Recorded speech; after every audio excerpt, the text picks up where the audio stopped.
بڑائی اور عظمت اللہ ذو الجلال والاکرام رب العالمین احکم الحاکمین کے لیے ہے۔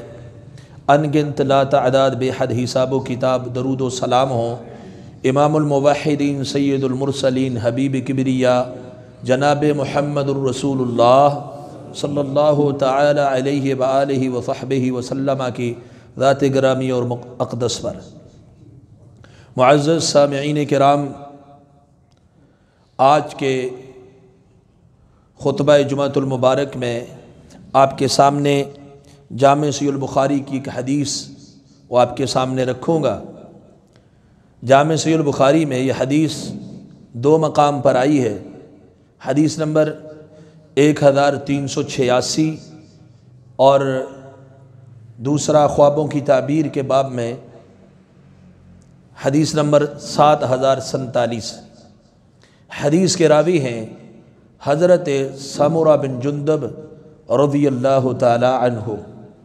فرماتے ہیں کہ نبی کریم صلی اللہ علیہ وسلم کا یہ معمول تھا کہ آپ صلی اللہ علیہ وسلم فجر کی نماز کے بعد پوچھا کرتے تھے حل رأى منکم رؤیا، کیا تم میں سے کسی شخص نے خواب دیکھا ہے؟ تو آپ صلی اللہ علیہ وسلم کے سامنے اگر کوئی اپنا خواب بیان کرتا تو سید المرسلین صلی اللہ علیہ وسلم اس کی تعبیر فرما دیتے ہیں۔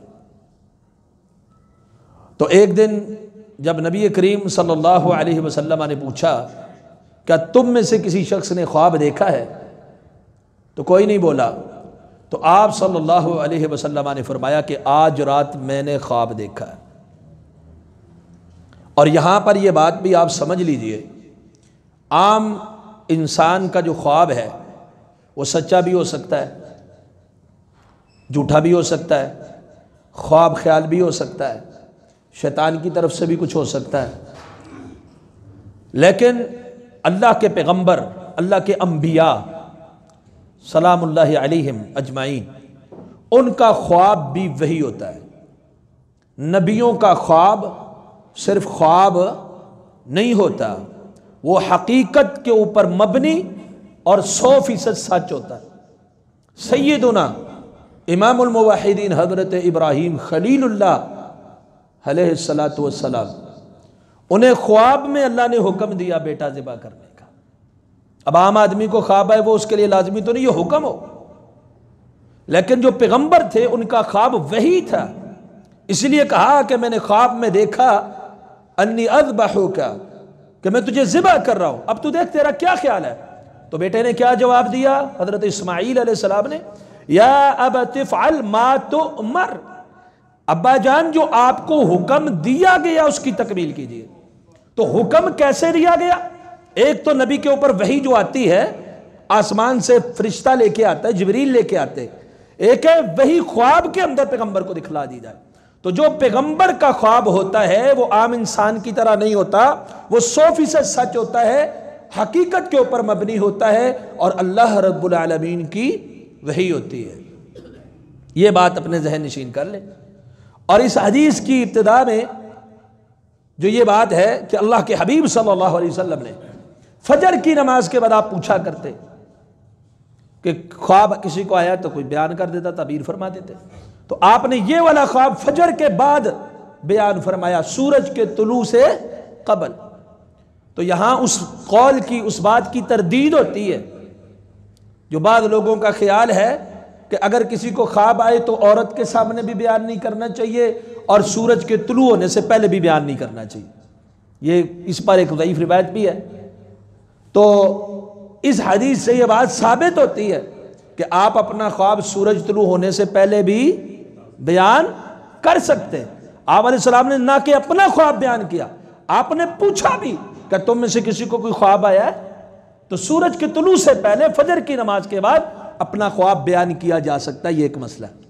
اور ایک پوائنٹ آپ نے یہ سن لیا کہ انبیاء کے خواب وحی ہوتے ہیں، یہ بات ذہن میں رکھ لیجئے کہ اسے صرف خواب ہی نہ سمجھیے گا، یہ اللہ کی وحی اور 100% سچ ہے، اور بڑی قابل توجہ اور بڑی ایسی حدیث ہے جو انسان کے رونگٹے کھڑے کر دینے والی ہے، اس کو آخرت یاد دلانے والی ہے، اس کے اندر اللہ کی خشیت پیدا کرنے والی ہے، اعمال صالحہ کی ترغیب دلانے والی ہے۔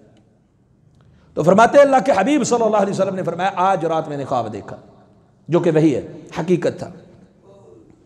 فرمایا کہ میرے پاس 2 آدمی آئے، اور یہ 2 فرشتے تھے، اور مجھے ارض مقدسہ میں لے گئے، اور پھر انہوں نے مجھے کچھ حالات دکھائے۔ تو میں نے دیکھا کہ ایک آدمی ہے، اس کے پاس ایک آدمی کھڑا ہے، اس کے پاس لوہے کا ایک آلہ ہے، لوہے کا ایک ہتھیار ہے، جس کے ساتھ وہ اس کے منہ کے اندر داخل کرتا ہے اور اس کی ان باچھوں کو چیرتا چیرتا پیچھے گدی تک لے جاتا ہے۔ پھر یہ والی سائڈ جب چیر کے فارغ ہوتا ہے، دوسری جانب جا کے اس کو چیرنا شروع کر دیتا ہے، اور جب دوسری جانب چیرتا ہے تو یہ پہلے والی صحیح ہو جاتی ہے، پھر اس کو چیرتا ہے، اور جب اس کو دوبارہ آ کے چیرتا ہے دوسری جانب والی صحیح ہو جاتی ہے، پھر دوبارہ اس کو چیرتا ہے۔ یعنی بار بار وہ ایسے کر رہا ہے کہ اس کی باچھوں کو گدی تک چیر رہا ہے، ایک سائیڈ سے بھی دوسری سائیڈ سے بھی، وہ پھر درست ہو جاتا ہے، پھر اس کو چیرا جاتا ہے، مسلسل اس کو چیرا جا رہا ہے۔ میں نے پوچھا سبحان اللہ یہ کیا ہے؟ مجھے کہا گیا انطلق، آپ چلیے۔ فانطلقنا، ہم چل پڑے۔ جب ہم آگے گئے تو میں نے ایک اور عجیب منظر دیکھا۔ وہ منظر یہ تھا کہ ایک آدمی الٹا لیٹا ہوا ہے، اور دوسرا آدمی ایک بڑی چٹان نما پتھر اٹھائے ہوئے، وہ اس کے سر کو اوپر پتھر کو زور سے مارتا ہے اور سر کو کچل دیتا ہے، اس کے سر کو کچل دیتا ہے اور پتھر دور جا کے گرتا ہے۔ ظاہر ہے جب اوپر سے ایسے پتھر مارا جائے تو وہ تھوڑا آگے تک تو جائے گا، سر کو کچل کے پتھر آگے تک لڑک کے چلا جاتا ہے۔ وہ بندہ پتھر مارنے والا وہ جا کے پتھر کو اٹھاتا ہے، دوبارہ واپس لے کے آتا ہے، تب تک اس آدمی کا سر صحیح ہو جاتا ہے، دوبارہ وہ اس عمل کو دہراتا ہے، اس کے سر پہ پتھر مار دیتا ہے، پھر سر کچل دیتا ہے، پھر پتھر لینے جاتا ہے، سر درست ہو جاتا ہے، پھر کچلتا ہے۔ یعنی بار بار مسلسل ایک آدمی کو بڑی چٹان کے ساتھ کچلا جا رہا ہے، اور وہ بھی اس کے سر کو۔ کتنا اذیت ناک منظر ہے، سننے میں تو بڑا آسان ہے، کہنے میں بھی بڑا آسان ہے، لیکن ہے بڑا اذیت ناک۔ میں نے کہا یہ کیا ہو رہا ہے، ان کا کیا معاملہ ہے؟ تو انہوں نے کہا انطلق، آپ چلیے، آگے چلیے۔ تو میں وہاں سے چل پڑا۔ جب آگے گئے تو ایک سوراخ دیکھا، جیسے تنور ہوتا ہے، تندور، اس طرح کی ایک چیز ہے، اوپر سے اس کا سوراخ تنگ ہے، اندر سے وسیع ہے، اندر سے وسیع، اور اس کے اندر آگ بھڑک رہی ہے۔ جب میں نے غور سے دیکھا تو اس تندور کے اندر، یعنی بہت بڑا تندور، اس کے اندر برہنہ خواتین اور مرد ہیں، اور آگ بڑک بڑک کے ان کو اوپر تک ابالیاں دے کے لاتی ہے، پھر شعلہ مدم ہوتا ہے، وہ نیچے جاتے ہیں، پھر ابل کے اوپر آ جاتے ہیں، بار بار اس طرح تندور میں آگ کے اندر وہ ابل رہے ہیں، آگ کے اندر بالکل برہنہ، عورتیں بھی ہیں مرد بھی ہیں، وہ جل رہے ہیں۔ میں نے پوچھا کیا ہے یہ ان کا معاملہ، یہ کون لوگ ہیں؟ کہا گیا آپ چلیے۔ پھر ہم چل پڑے وہاں سے۔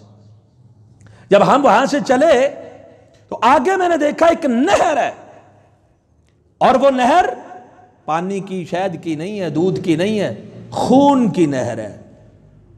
نہر کے اندر خون ہی خون ہے، اور ایک آدمی اس میں ڈوبا ہوا ہے۔ پھر وہ باہر نکلنے کی کوشش کرتا ہے، تیرتا، ہاتھ پاؤں مارتا مارتا کنارے تک پہنچتا ہے۔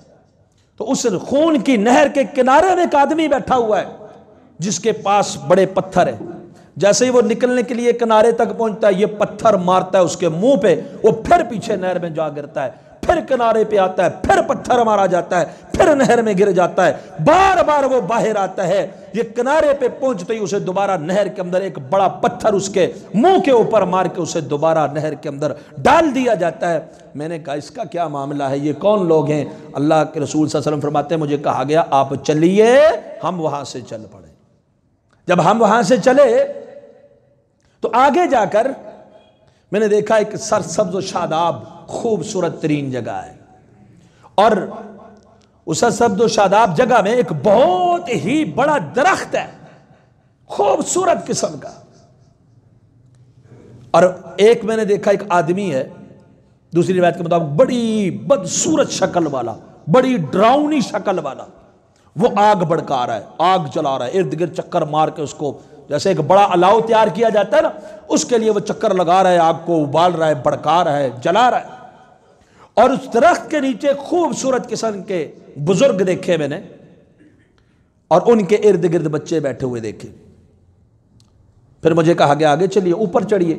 ہم اوپر چڑھے، ایک بہترین گھر ہے، محلات ہیں، تو دوسری روایت کے مطابق اس کے اندر ایک اینٹ سونے کی لگی ہوئی ہے، ایک اینٹ چاندی کی لگی ہوئی ہے، اس میں مرد بھی ہیں، عورتیں بھی ہیں، بوڑھے بھی ہیں، بڑے بھی ہیں، یعنی مرد عورتیں ہر قسم کے لوگ ہیں۔ تو میں نے پوچھا، تو کہا گیا آگے چلیے۔ آگے چلے تو اس سے بھی اوپر، پہلے والے سے بھی زیادہ حسین جمیل گھر، اتنا خوبصورت محلات۔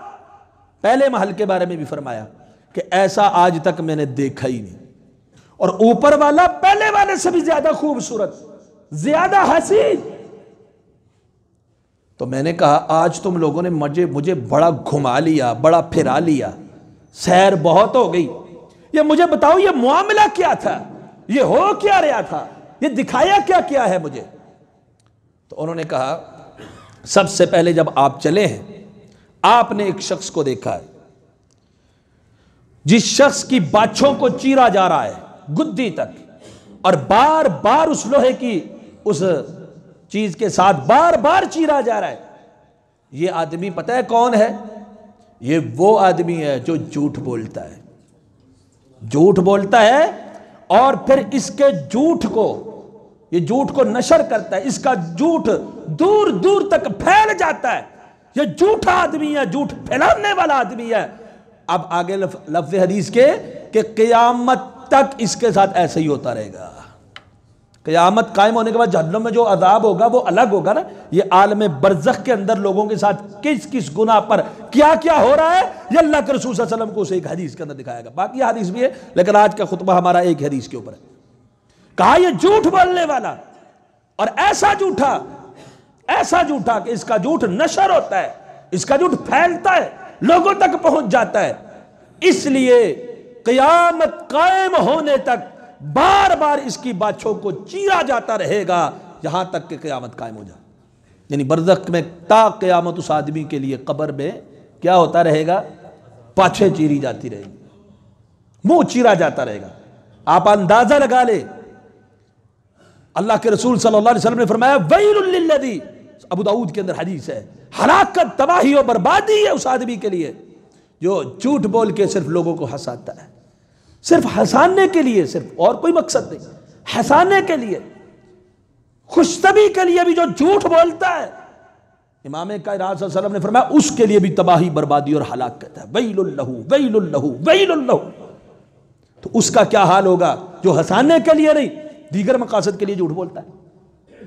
ہنسانے والے کے لیے اتنی تباہی، بربادی، ہلاکت، تو اس آدمی، اور جھوٹوں میں سب سے بڑا جھوٹ، جو سب سے بڑے گناہ کا باعث بنے گا، وہ اللہ پر جھوٹ ہے۔ اللہ کے بارے میں جھوٹ بول دینا، اللہ کی ذات کے اوپر جھوٹ بول دینا۔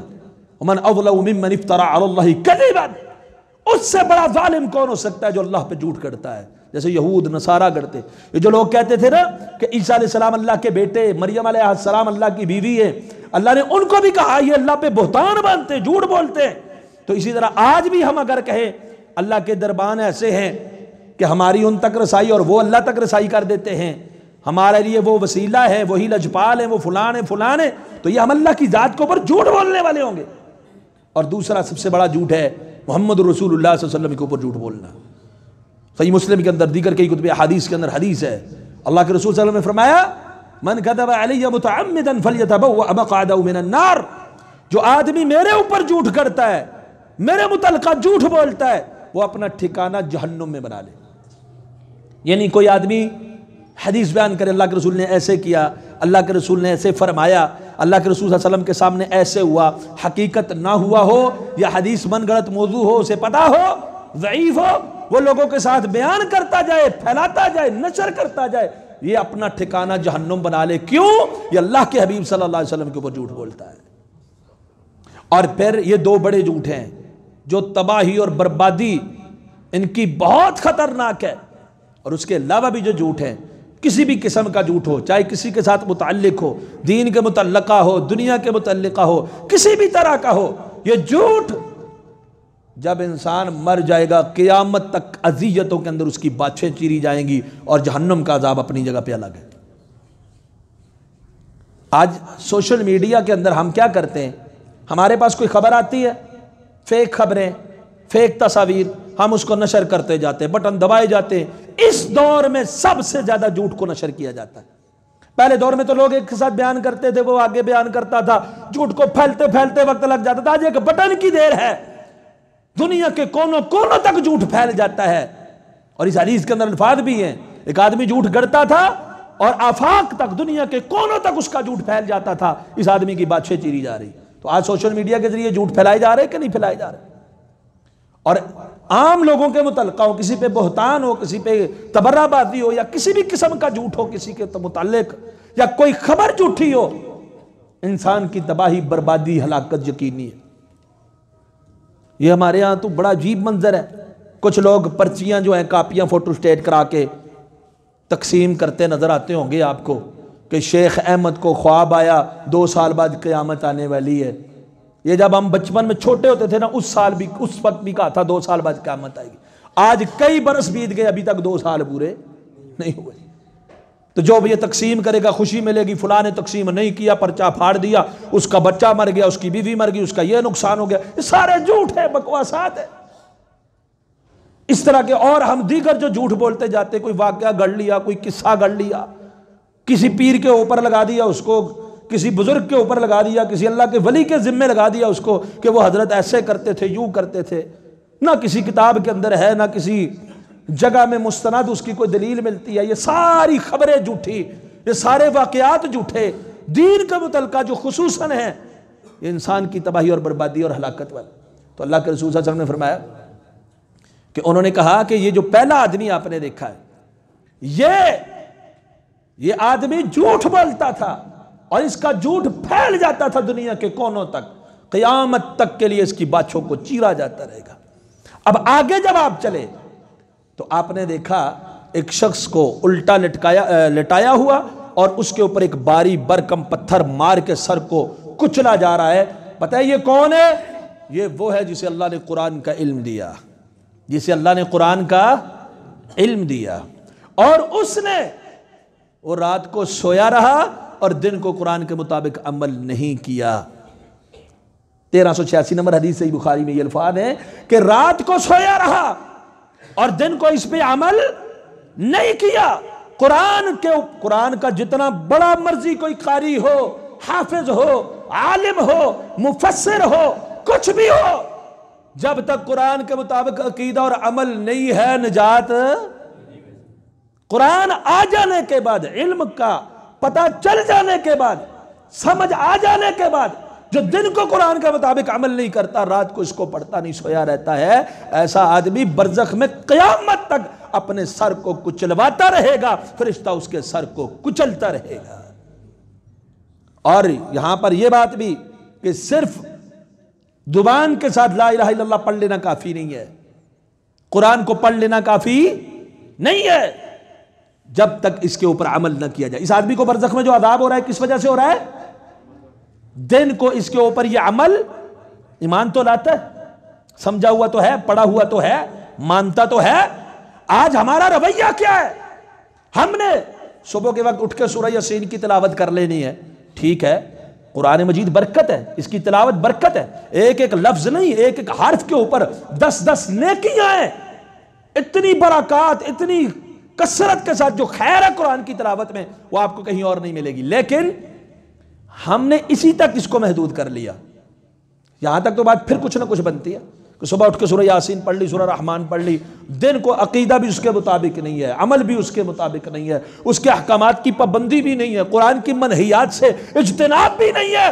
علم تو ہے اس کے پاس، سود کو اللہ نے حرام کرا دیا، قتل ناحق کو اللہ نے حرام کرا دیا، مال یتیم کو اللہ نے حرام کرا دیا، پتہ ہے، یہ وہ علم ہے اس کے پاس، لیکن اس کے اوپر عمل، برکت کے لیے سورہ یاسین پڑھ لے تو کیا فائدہ؟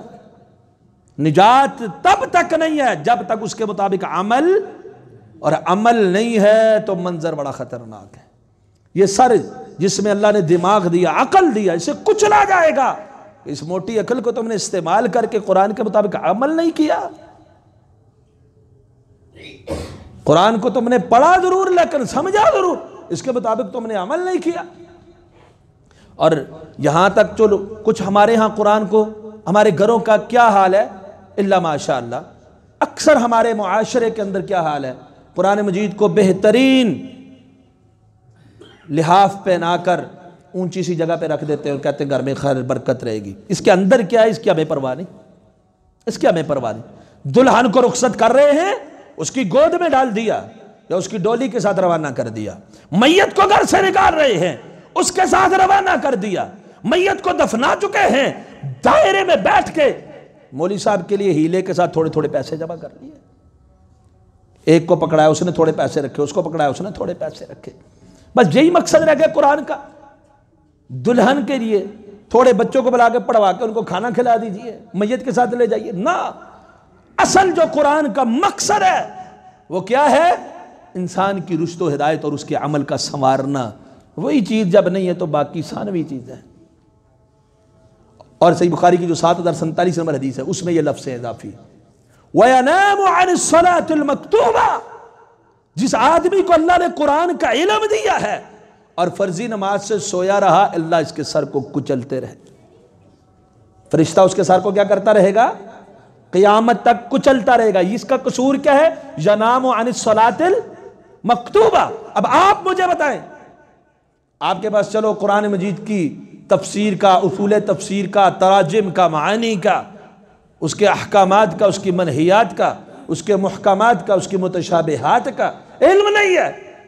کہ آپ کو یہ بھی نہیں پتا قرآن مجید میں اللہ نے فرمایا اقیموا الصلاۃ، نماز قائم کرو، ہے کہ نہیں؟ کون مسلمان ایسا ہے، چاہے وہ مرد ہے یا عورت، بچہ ہے یا جوان ہے یا بوڑھا، جسے یہ علم نہ ہو کہ رب نے قرآن میں نماز کی ادائیگی کا حکم، کوئی ہے ایسا؟ میں تو نہیں مانتا کہ کوئی مسلمان کلمہ پڑھنے والا ایسا ہو جسے یہ علم نہ ہو کہ قرآن میں اللہ نے کہا نماز قائم کرو، اقیموا الصلاۃ، نماز قائم کرو، یہ قرآن کا حکم ہے۔ اب قرآن کا یہ حکم سب کے علم میں ہے کہ نہیں؟ سب کے علم میں ہے۔ اب اس قرآن کے علم کے آ جانے کے بعد جو فرضی نماز سے سویا رہتا ہے، کیا خیال ہے اس کا، اس کے بارے میں؟ صبح کی نماز کے لیے وہ سویا ہوا ہے، نہیں اٹھتا، تو ایسے آدمی کے بارے میں کیا آپ نہیں سمجھتے؟ اس کے لیے اس کا مفسر ہونا، محدث ہونا، شیخ القرآن ہونا ضروری ہے؟ نہیں، اس آیت کا علم ہے اس کے پاس، اللہ نے علم اسے عطا کیا، حکم اسے معلوم ہے۔ وَيَنَامُ عَنِ الصَّلَاةِ الْمَكْتُوبَةِ، یہ فرضی نماز سے سویا رہتا ہے، فرشتہ اس کے سر کو برزخ کے اندر مرنے کے بعد قبر میں کچلتا رہے گا، کچلتا رہے گا، حتیٰ کہ قیامت قائم ہو جائے گی۔ اس لیے قرآن کا حکم آ جانے کے بعد کوئی مسلمان بھی فرضی نماز کے ٹائم میں سوتا، سردی ہو یا گرمی، وہ کیا کرتا ہے؟ اٹھ کے نماز پڑھتا ہے۔ فرمایا یہ جو دوسرا آدمی آپ نے دیکھا سر کو بار بار کچلا جا رہا ہے، قیامت تک فرشتہ کچلتا ہی رہے گا، یہ وہ آدمی ہے جو قرآن کے مطابق عمل نہیں کرتا ہے اور فرضی نماز کے ٹائم میں یہ سویا ہوا ہوتا ہے۔ اس لیے آج تہیہ کر لیں کہ ہم نے فجر کے لیے اٹھنا ہے، سونا چاہے کچھ بھی ہو جائے، فجر کی نماز ضرور پڑھنی ہے اٹھ کے۔ فرمایا جو آپ آگے چلے، تیسرے جو آپ نے تنور نما چیز دیکھی جس کے اندر آگ بھڑک رہی ہے، اللہ معاف فرمائے، اور آگ کے شعلے انہیں بڑکا بڑکا کے اوپر تک لے کے آ رہے ہیں، پھر نیچے پھر اوپر، اور برہنہ مرد برہنہ خواتین اس آگ کے اندر مسلسل جل رہے ہیں، یہ قیامت تک جلتا ہی رہیں گے۔ یہ کون ہے؟ ہم الزوانی والزنات، یہ زنا کرنے والے مرد ہیں، زنا کرنے والی خواتین ہیں، بدکاری کرنے والے فاحشہ خواتین یا فحش قسم کے مرد جو ہیں، ان کو مسلسل قبر کے اندر اذیت دی جائے گی، تکلیف دی جائے گی، آگ کے ساتھ تنور کے اندر ڈالا جائے گا۔ قیامت میں جہنم کا عذاب الگ ہے، لیکن برزخ میں ان کے لیے معاملہ بڑا خطرناک ہے۔ بدکاری کرنے والا، بے شک اس کی اولاد، اس کے بھائی، اس کے ماں باپ ایک حافظ کو منگوا کے بٹھوا لے قبر پہ، پڑھتا رہے قرآن، کوئی فائدہ ہونے والا؟ ختم پڑھوا لے آپ مدرسے کے جتنے طلباء منگواتے، طلباء اپنا اپنا سبق یاد کر کے اٹھ کے چلے جائیں گے، یا ویسے ہی آپس میں ایک دوسرے سے باتیں کرتے انگلیاں پھیر کے واپس کھانا کھا کے چلے جائیں گے، لیکن یہ تو نور سے نکلنے والا، اس لیے یہاں توبہ طائب ہونا پڑے گا۔ فرمایا یہ بدکار مرد بدکار عورتیں۔ پھر جو آگے آپ آئے، آپ نے دیکھا بڑی خون کی نہر ہے، اور اس نہر کے اندر ایک آدمی غوطہ زن ہے، ڈوبا ہوا ہے۔ جیسے ہی نکلنے کے لیے کنارے کے قریب پہنچتا ہے، بڑا سا پتھر منہ پہ پڑتا ہے، واپس نہر میں گر جاتا ہے۔ یہ آکل الربا، سود خور ہیں۔ دنیا میں تو لذت لے لی نا، سود کھا لیا، دے دیا، لے لیا۔ فرمایا یہ سود خور ہیں، اب قیامت تک اسی طرح عالم برزخ میں قیامت تک ان کے ساتھ ایسا ہی ہوتا رہے گا، خون کی نہر کے اندر لت پت، چہرے پہ بار بار پتھر پڑتے ہی رہیں گے۔ نبی کریم صلی اللہ علیہ وسلم نے فرمایا یہ سود کیسی چیز ہے؟ اللہ کے رسول صلی اللہ علیہ وسلم نے فرمایا، صحیح مسلم کے اندر حدیث ہے، لعن اللہ آکل الربا وموکلہ وشاہدیہ وکاتبہ قال وہم سواء۔ آپ نے فرمایا سود کھانے والے پہ بھی اللہ کی لعنت، سود دینے والے پہ بھی اللہ کی لعنت، سود کا معاملہ لکھنے والے کاتب پہ بھی اللہ کی لعنت، سود کے معاملات کے اوپر گواہی بننے والے گواہ کے اوپر بھی اللہ کی لعنت۔ یہ سارے جرم کے اندر برابر۔ سود کھانا اور دینا ہی نہیں، لینا اور دینا ہی نہیں، سود کے ساتھ ریلیٹڈ کوئی بھی کام، کوئی بھی تعاون ہے، وہ سارے کا سارا اللہ کی رحمت سے دور کرنے والا، اللہ کی لعنت کا موجب قرار دینے والا۔ اب آپ دیکھیے اللہ نے قرآن مجید میں کیا فرمایا سورہ بقرہ میں، کہ جو لوگ سود کھاتے ہیں نا، فَأَذَنُوا بِحَرْبٍ مِّنَ اللَّهِ وَرَسُولِهِ، اللہ اور اس کے رسول کے ساتھ اعلان جنگ ہے۔ کس کا؟ سود خوروں کا۔ اتنا بڑا جرم معمولی بات نہیں ہے۔ آج کل ہمارے ہاں اسے جائز کرنے کے لیے سود کو بڑے ہیلے، بڑے بہانے، کبھی کون سا نام دے کے سود لیا جا رہا ہے، کبھی اس کا نام انشورنس رکھ دیا، بیمہ پالیسی رکھ دیا، کبھی کون سا نام، کبھی کون سا طریقہ۔ اس کے لیے کچھ مفتیوں کے فتوے بھی حاصل کر لیتے ہیں، جنہوں نے فتویٰ لوگوں کے چہرے کو دیکھ کے دینا ہوتا ہے کہ اس کو کون سا فتویٰ مطلوب ہے، شریعت کو نہیں دیکھنا ہوتا۔ سودی معاملات کے اندر کسی بھی قسم کا کوئی کاروبار ہے جس کے اندر سود کا شائبہ تک ہو، اس سے بچ جائیے، ورنہ اگلا منظر بڑا خطرناک ہے۔ تو اللہ کے رسول صلی اللہ علیہ وسلم نے فرمایا کہ جو نہر کے اندر مسلسل اس کے ساتھ اس کے چہرے پہ پتھر پڑتے رہیں گے، نہر خون کی کے اندر ڈوبا رہے گا قیامت قائم ہونے تک۔ یہ کون ہے؟ سود کھانے والے۔ پھر آپ صلی اللہ علیہ وسلم نے فرمایا، پھر مجھے انہوں نے کہا جب اب آگے چلے نا، یہ جو آگ کو بڑکا رہا تھا بڑی ڈراؤنی شکل والا، یہ حازن ہے جہنم کا، یہ جہنم کی آگ کو بڑکا رہا ہے۔ اور یہ جو آپ نے سرسبز باغات دیکھے، یہ بڑا درخت دیکھا، درخت کی جڑ میں بزرگ ہیں، یہ سیدنا و امامنا و محبوبنا حضرت ابراہیم خلیل اللہ علیہ السلام ہے۔ اور یہ جو ان کے ارد گرد صبیان ہیں، بچے، یہ وہ لوگ ہیں جو اسلام کی فطرت کے اوپر پیدا ہوئے، اسلام کی فطرت میں ہی فوت ہو گئے، یعنی نابالغ بچے، یہ وہ ہیں ان کے ساتھ بیٹھے ہوئے ہیں۔ پھر آپ اوپر چڑھے، یہ ایک اینٹ سونے کی، ایک اینٹ چاندی کا، بڑے خوبصورت محلات، کہ اس جیسے محلات کبھی کسی نے دیکھے ہی نہ ہو۔ یہ مومنوں کا جنت میں گھر ہے۔ پھر جو آپ اوپر گئے، اس سے بھی حسین، اس سے بھی خوبصورت گھر، یہ آپ کا گھر ہے۔ یہ میکائیل ہے، میں جبرائیل ہوں۔ یہ جو دو آدمی لے کر گئے تھے انہوں نے پھر اپنا تعارف کروایا، یہ میکائیل فرشتے ہیں اور میں جبریل ہوں، سلام اللہ علیہ۔ تو یہ پھر رسول اللہ صلی اللہ علیہ وسلم کو دکھایا گیا کہ یہ شہداء کا گھر ہے۔ پھر آپ کو کہا گیا آپ اوپر ذرا نگاہ اٹھائیں، شہداء کے گھر سے بھی اوپر۔ شہداء کا گھر کتنا عظیم گھر ہوگا جنہوں نے اللہ کی راہ میں اپنی جانیں دی۔ کہا آپ اوپر نگاہ اٹھائیں، آپ نے نگاہ کو اٹھایا، کہا جیسے بادل نما، اوپر اونچائی میں بڑے بہترین محلات۔ کہا یہ آپ کا گھر ہے، یہ آپ کی جگہ ہے۔ میں نے محمد رسول اللہ صلی اللہ علیہ وسلم فرماتے ہیں، میں نے کہا مجھے جانے دو تاکہ میں اپنے گھر میں داخل ہو جاؤں۔ فرمایا نہیں، آپ نے مومنوں کا گھر دیکھ لیا، شہداء کا گھر دیکھ لیا، آپ کے گھر میں آپ داخل نہیں ہو سکتے۔ کیوں؟ ابھی آپ کی عمر باقی ہے، دنیا میں اپنی عمر پوری کریں گے، اس کے بعد آپ اس گھر کے اندر داخل ہوں گے۔ تو یہ حدیث 1386 نمبر، خود بھی مطالعہ کیجئے گا صحیح بخاری میں، اور تھوڑی تفصیل سے 7047 نمبر 47 صحیح بخاری کے اندر یہ حدیث آپ مکمل طور پر پڑھیں، اس کے اوپر پوری توجہ کریں، اور جن 4 گناہوں کا ذکر ہوا ہے خصوصاً ان گناہوں سے بچنے کی کوشش کریں۔ کون کون سا؟ پہلا گناہ اس میں کون سا بیان ہوا ہے؟ جھوٹ پھیلانا۔ دوسرا گناہ قرآن کا علم آ جانے کے بعد اس پہ عمل نہ کرنا، فرضی نماز سے سوئے رہنا۔ تیسرا کون سا عمل ہے؟ بدکاری کرنا۔ چوتھا کون سا عمل ہے؟ سود خوری۔ ان سے اللہ سب مسلمانوں کو محفوظ فرمائے۔ اور یہاں یہ بات بھی واضح ہوتی ہے کہ قیامت قائم ہونے سے پہلے اور روح کے نکلنے کے بعد برزخ میں بندے کو عذاب ہوتا ہے۔ برزخ میں بندے کو عذاب، کیونکہ ان عذابوں کے ساتھ حدیث میں ذکر ہے قیامت تک ان کے ساتھ ایسا ہوتا رہے گا۔ تو یہ برزخ کا، قبر کا عذاب ہے۔ اللہ ہمیں اس سے محفوظ فرمائے۔ اللہ جب تک زندگی اسلام پہ چلنے کی توفیق عطا فرمائے۔ اللہ خاتمہ بالایمان فرمائے۔ قولوا قولی ھذا استغفر اللہ لی ولکم ولسائر المسلمین۔